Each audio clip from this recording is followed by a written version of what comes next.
Good morning, Knicks Nation. Today is Friday, the 13th day of September 2024.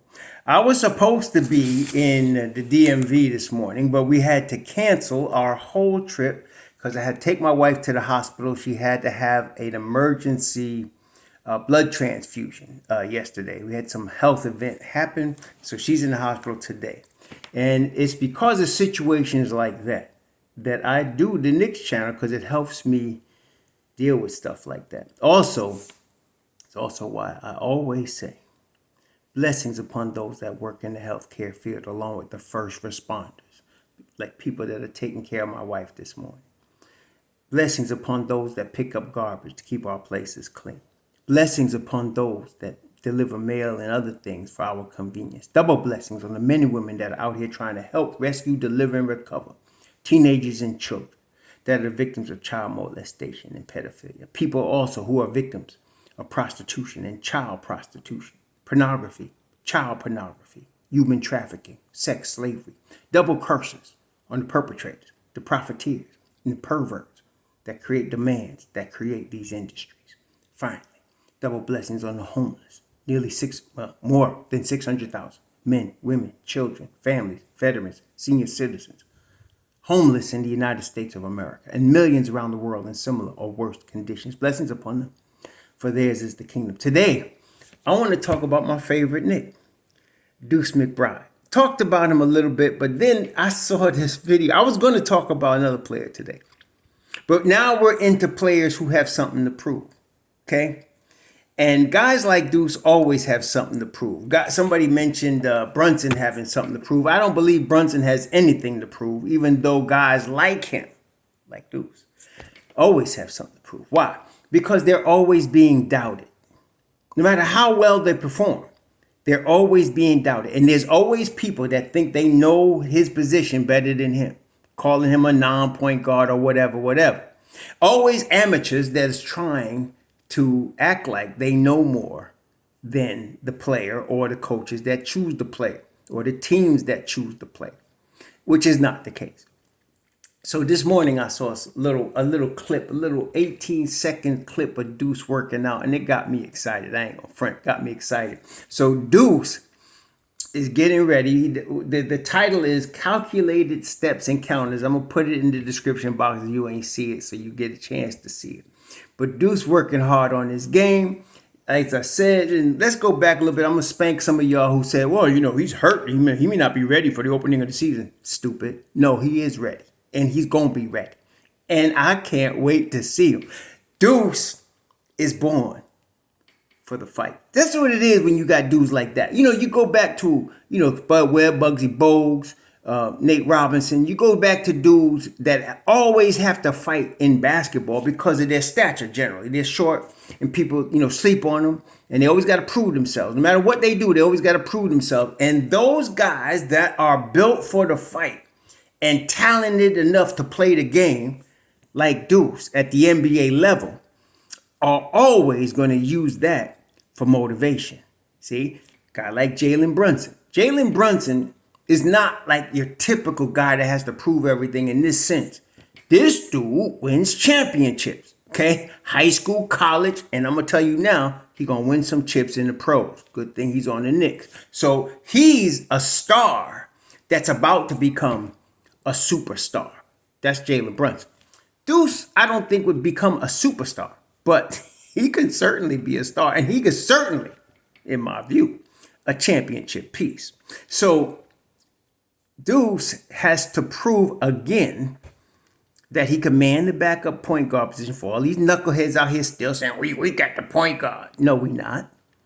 And Deuce is going to have to come off and prove that last year when he shot nearly 50% from the field, 40-something% from the field, 40% from three, and 87% from the line, wasn't no front, wasn't no anomaly, but that's who he is.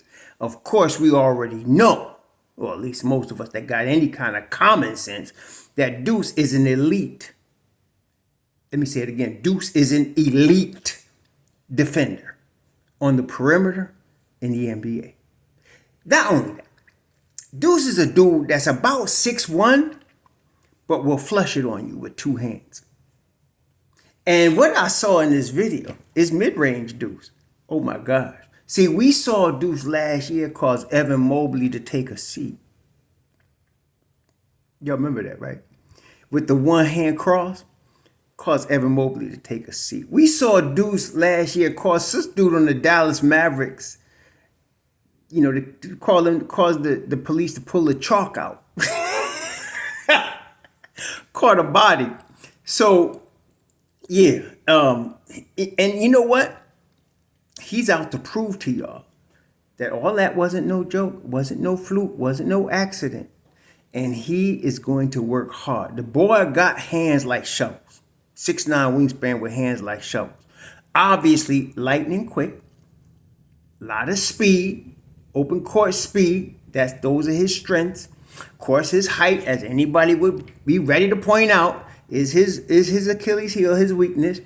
But I'm excited for him coming off the bench on a regular basis, getting his regular minutes behind Jalen Brunson. And to have a guy like that, a dude, so you got Jalen Brunson, like I said, a star. Jalen Brunson's an established star, all-star, all-NBA player, established star. That's that's an established star right there. You cannot be both an all-star and an all-NBA player and then tell me this guy's not a star. He is. Okay, so he's a star. And not only is Jalen Brunson a star, because of the upward trajectory of the team he's leading, the New York Knicks, he is about to become a superstar. Let me tell you something. If the Knicks win a championship this year, no. If they get to the finals, okay, just know that Jalen Brunson would have had a lot to do with that, and he would be superstar status, okay? But Deuce McBride, to have a guy like him coming behind Jalen Brunson on a cheap contract. See, that's what a lot of knuckleheads don't understand. They looking for a rookie like Tyler Kolek. Come on, man. This dude here, he been fighting all his life. Coming in the league when he's 20. And now he's worked his way, literally, to earn his minutes. And some of these knuckleheads want to just take it away and say, Tyler Kolek. Oh, what's Tyler Kolek? The hell with the Tyler Kolek. Let him earn his, like Deuce did his. I'm not saying Tyler ain't no scrub, but come on, baby. Deuce done earned his stripes.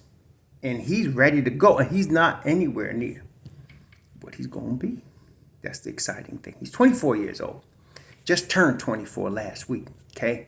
So we got about 2 to 3 seasons before Deuce McBride gets to his prime years where he's at his physical NBA prime. And man, I'm excited because, like I said, having that come in behind Brunson. See, you can game plan for Brunson. You could double team him, make sure he doesn't get in the paint with your first unit. You could send multiple players at him, and that's what people do. Get physical with him, put tall players on him, try to double him, get the ball out of his hand. They do all of that to Jalen Brunson. But then you got to bring in your second unit guys. And we got something for you. Deuce McBride. Along with, of course, Dante DiVincenzo, Josh Hart, and the guy I talked about yesterday, Precious Achiuwa. But you got to deal with Deuce. Deuce can get into the lane. And now as I'm looking at these videos, I'm seeing him practice that mid-range. Yeah. When he gets that down offensively, he really is going to be a major problem because he already shoots 40% from 3. So if he can get the mid-range and the teardrop stuff down, which I'm very confident he has the talent to do that. Not everybody can make that type of improvement. It's not easy, okay? So just to think he could just practice one summer and get it is unreasonable and unrealistic. But if a guy has the talent to do it, and Deuce does, then you can expect it, okay? So for example, Precious Achiuwa. We expect Precious Achiuwa, with his talent level, to at least get to NBA average at the 3-point line. He's like 31% now. If he can get to 36, that would be, I think, his ceiling.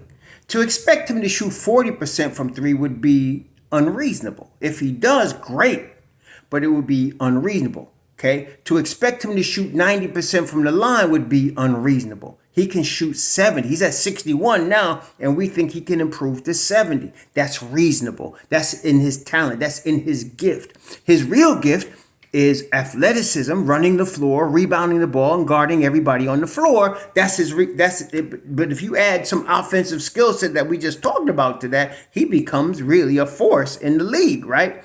And that's when he reaches the ceiling. For Deuce, his ceiling is 50, 40, 90. He can shoot 50% from the field, 40% from three. He's already shown that. And he has a propensity to get 90% from the line because he's already high 80s. Okay, so when you start giving him regular minutes, you can see more of the talent level be developed. And so right now, he's working on that mid-range and that teardrop. And I'm telling you, he's going to get that when he does. And he already has the defensive chops to lead a second unit from the perimeter D on the second unit. He's dynamite. And he can start in place of Brunson when Brunson's hurt. For the 10 or so games Brunson will probably miss. So you're not going to miss much. Okay, but I'm excited because Deuce is that dog and he's in the cage. And when it's time to pull that card out, Tibbs is ready to let the dog out, say, sick him. And it's on at that point. Okay, it's on. Okay, so I'm excited about what I'm seeing from this video, what I know Deuce is about, the talent that I already knew he had. Okay, and that he's being developed further. Yeah, some of y'all looking for Tiny Archibald as the backup point guard. Like I said, you're being unreasonable and ridiculous. But this kid, and Tibbs has said it on multiple occasions, he don't look at Deuce as a point guard or an off guard. Deuce is a basketball player. Some of y'all need to catch that memo. He's a basketball player. He could play the point. He could play off the ball. He can do a lot of things for you from that top 1 or 2 position. Okay, so you're not asking him to start 72 games at the point guard spot. You ask him to fill in maybe 10, 12 games at the starter position and be ready every night on this second unit against NBA second units. And the NBA is going to have a problem. You'll enjoy your weekend. Enjoy your Friday. Happy Friday. Shalom.